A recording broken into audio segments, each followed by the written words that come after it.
Welcome back to Floppy Deep Dive, and we're going to be doing another in the series of Atari versus the Commodore 64. Yep, we're up to the letter E.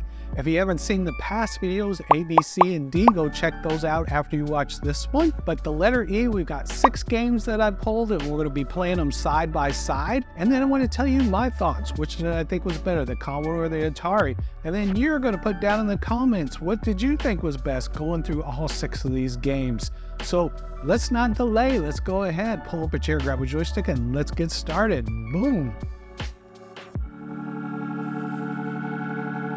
So first up is the Eidolon. It was released back in 1985, and this game was something of a marvel from Lucasfilm Games, the same folks who later morphed into the legendary LucasArts. And imagine this, you're exploring deep, mysterious caves, not just any game, but it's one that was pioneering 3D graphics way before it became a norm. So the Eidolon wasn't your run-of-the-mill adventure game. It used fractal technology for its graphics, creating these intricate, detailed environments that were pretty mind-blowing for the time. You're there navigating through these caves, and it's not just about blasting away creatures with energy balls. There's a twist. The color of your energy ball changes its powers. So thanks to these colored fireflies you catch, it adds a whole new layer of strategy that made you think twice about your next move. Now, what's really cool about the Eidolon and Lucas games was their knack for pushing boundaries. They were all about exploring what could be done with video games, both in terms of storytelling and technology. And the Eidolon was part of this experimental phase, sitting alongside other innovative titles like Rescue on Fractalus and Cronus Rift. It was the spirit of innovation that set the stage for future of gaming. And of course, it was released both on the Atari 8-bit family and the Commodore 64. And the Eidolon showcased its advanced graphics and gameplay on both platforms. I liked it on both. I thought they were both fun, the controls were the same, and they were very similar side by side. So I say this one's a draw. I would throw it up to you guys. Which one did you prefer to play it on, the Atari or the Commodore 64? So now, let's go ahead and move on to the next one. So next up, we're going to be looking at Encounter. And this is a game that brings the thrill of the first-person shooter action to the home computer. I'm a huge fan of the Snap software. It's hard to find, and it's hard to find good boxes of it put together since it came out so long ago. 1984, so that makes it, 40 years old? And on the Commodore 64, the game feels slightly easier to navigate. The controls that are more responsive and intuitive. But however, the Atari version brings its own set of challenges. Particularly, it seemed like the alien ship tend to sneak up on me easier and hit me, where the Commodore I could always stay in front of it and shoot it. So the Atari added that extra layer of difficulty that kept you on your toes. And despite these differences, both versions maintain a similar visual style with the game's fast-paced action, and it translated well across both platforms. Yet the Atari's unexpected challenges is what tips the scale for me. I liked that. I liked it made it a little bit more difficult. The thrill of dodging sudden attacks and the satisfaction of surviving another wave of enemies. It just provided a slightly more exhilarating experience for me on the Atari. So the Encounter exemplified the classic shooter genre with its simple yet addictive gameplay. But whether you're maneuvering on the Commodore 64 landscapes or facing the Atari unpredictable threats, Encounter definitely offers up a nostalgic trip back when gameplay was simplicity and the challenges were king. But I give this one to the Atari. I'm going to say, to play Encounter, go check it out on the Atari 800XL. So let's move on to the next one. So now I'm going to be moving on to Espial that came out in 1984, and this game draws an inevitable comparison to the arcade classic Xevious. And while Espial attempts to capture that essence of vertical shooters, it brings its own flavor to the genre, and between the two versions, the Commodore 64 stands out for its smoother gameplay for me. It's more refined controls. It makes it more of the choice, at least in my opinion, for the fans of this genre of gaming. And though Espial might not have reached the heights of Xevious in terms of gameplay depth and innovation, the Commodore 64 version showcases what the platform can do with the shooter genre, offering a compelling experience that's both challenging and enjoyable. And the game's variety of enemies, power-ups, and level designs keep the action engaging and ensures that the players are always on the edge of the seats.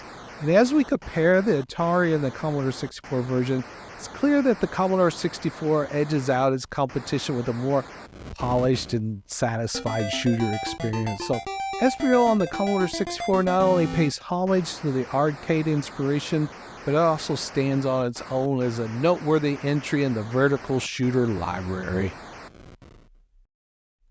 So the next game that starts with E that I wanted to look at is Elektraglide on the Commodore and the Atari. And Elektraglide takes us on this high-speed journey through futuristic landscapes and challenges players to navigate through obstacles with precision and skill.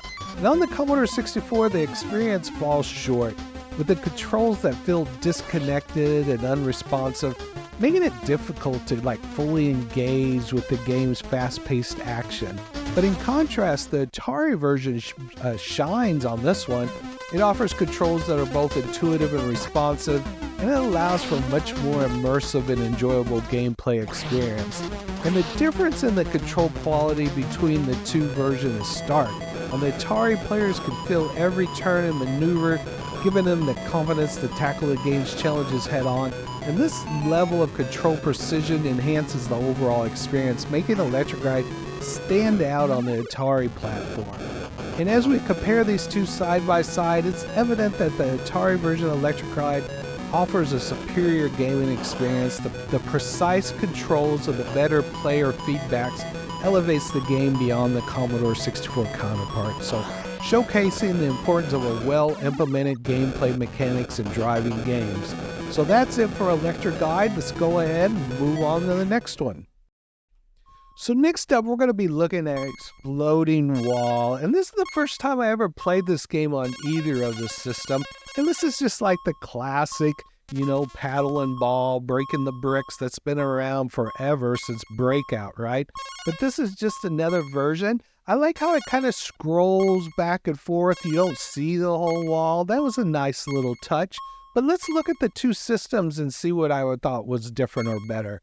On the Commodore 64, I thought the paddle blended too much in the background, and it would make me miss the balls when they was coming back at me, where on the Atari, the paddle is much bigger and much more detailed, and it just made it just a simpler gameplay for me to be able to play this one, because I like it where I could actually see it and it's not so hidden in the background like the Commodore 64 was. So if I was to pick one of these games between these two platforms, I definitely would have went with the Atari. Again, I thought the Atari on this version just made the whole difference by being able to control everything, and that's going to be my choice. Have you ever heard of Exploding Wall? You ever played this game before? I want to hear down in comments, and I also want to hear which system did you like it better on, the Commodore or the Atari? Let's move on to the next one. So lastly, we're going to explore Evolution. And again, Evolution's on both systems. That's the reason I'm looking at it. It starts with an E. And I've never played this game before, but what it is a bunch of mini games all tied into one. And it's really cool. I thought the unique concept that it used on both the Atari and the Commodore 64 was very unique for that time. And both platforms deliver a fun and engaging experience, in my opinion. What makes it stand out is that strategy, the action, the puzzle solving. And I could not get past the rat. I was the amoeba. I could get through the amoeba side. I was also, I believe, the frog or the tadpole to turn into the next one. And then I became a rat. And I couldn't move on to the next one after that. And if you've never played this game or heard of Evolution, I recommend checking it out. I really enjoyed it. I think this one was a draw. I enjoyed it on both systems. I thought it was fun both ways. So go ahead, load that one up if you haven't yet, because this is definitely worth the play. So now again, tell me down in the comments, you ever played this one before, and which system did you pick, or did you think it was a draw like I did? All right, let's go on. Well, that went by quick. I just love playing these games and comparing each system. And now it's your turn. You go down in the comments. Tell me which one did you like. Go through each 6 and tell me if it was the Commodore 64 or the Atari. Love playing these games that started with the letter E and can't wait to dive into the next letter F when that time comes. So, if you haven't checked out the other videos, YouTube recommends that you go see letter A, B, C, and D in this series. And if you have seen those, go watch another video of mine that you haven't checked out yet. Maybe the last one that I did where ChatGPT played Oregon Trail on the Apple IIe. So anyway, thank you so much. Appreciate your time. If you haven't joined our Patreon yet, go check that out. If you haven't signed up for the free Floppy Deep Dive t-shirt, all you have to do is go to floppydeepdive.com, then come over on this top banner and click Contact. And in Contact, I need you to type your name, your email, and the message, I want a free Floppy Deep Dive t-shirt. And then you just need to enter this text from above so it's not spamming me. And you hit submit. And that's it. You're entered in the drawing. At the end of March, I'll draw out the name. Whoever wins, I'll ship you a free Floppy Deep Dive t-shirt. And that's all you have to do. So good luck. So until next time, thank you. Have a great one. And boom.